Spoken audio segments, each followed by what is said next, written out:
My name's Kim Herman. I'm a partner at the law firm of Sullivan & Worcester in Boston. We're talking about how lawsuits suck, although some of us on the panel, namely my partner here who's a litigator, thinks that lawsuits are great. But I will try to give you some advice as far as privacy and how to minimize the risk that the company you work for is going to be sued. So how do companies use behavioral advertising? Everything you do on the internet is being tracked. The searches you make, the pages you visit, the links you click on. And obviously advertisers are using this data to put ads in front of you, ads that you're most likely to click on, ads that you're most likely to then turn into a purchase, and money is being made. It's difficult to avoid using these tools. Now, it's difficult to live without it. So the question is, should there be a choice where you could still use the website exactly the way you want to use it, but not be tracked? And that's something that's not really being offered right now. But there's sort of being a push to that, and we'll talk about that, and that might be where the legislation goes in the future. In most web browsers today, in privacy settings, you today, as a user, can go into your settings and choose not to be tracked. And a lot of consumers don't know that, but the internet's not going to stop serving ads, but it will stop serving relevant information to you. And most of us prefer relevant ads, even though most of us probably think we don't pay attention to, nor do we click on online banners. It's still nice that when something gets served, it may actually be relevant. So this is an extreme example. It's not an online behavioral advertising case. It's what I would call a bricks and mortar behavioral advertising case.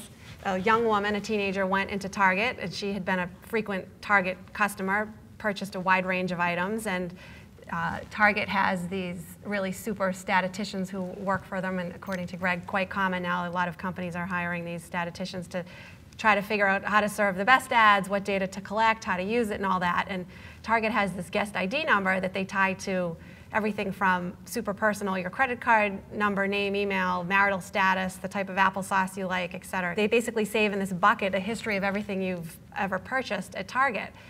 And so this young woman went in and had this habit of purchasing unscented lotion, calcium, hand sanitizers, washcloths, and a bright blue rug.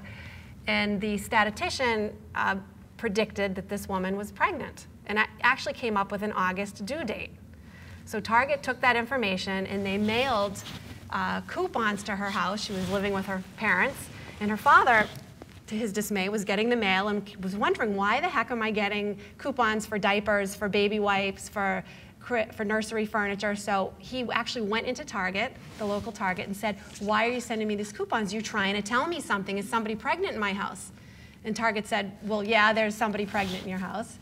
So he went home and had a conversation with his daughter, who quickly admitted, yes, in fact, she's pregnant. So interesting. I mean, how far does this woman, did she have any privacy in the items she was buying or not? Is this legal? I don't know. Jerry will talk about it. Yeah, well, the problem with that is it's Target's, when you buy something from Target, it's Target's information too. So they, in the United States. But they disclosed it back to, not to her, but to her father. Right? I mean, right, because, well, but they, yeah, that's the thing. They mailed it to her, or they thought they were mailing it to the same address. Right, wow. So, right now, technology is so far ahead of the law, you can't even imagine it. And that's why I put up this slide, because it's sort of like the birth of the automobile. But when there were no seatbelt laws, no airbag laws, no anti-pollution laws, there was nothing that specifically addressed these types of things.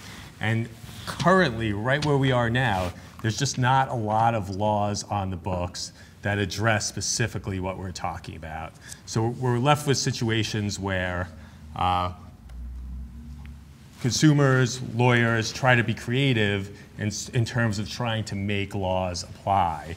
And it's been difficult for that to happen because there aren't really the laws on the book that address a lot of this. So from the litigation standpoint, representing these technology companies, we've had tremendous success getting these claims dismissed, mainly because a lot of the laws that people rely on were enacted prior to really the internet explosion.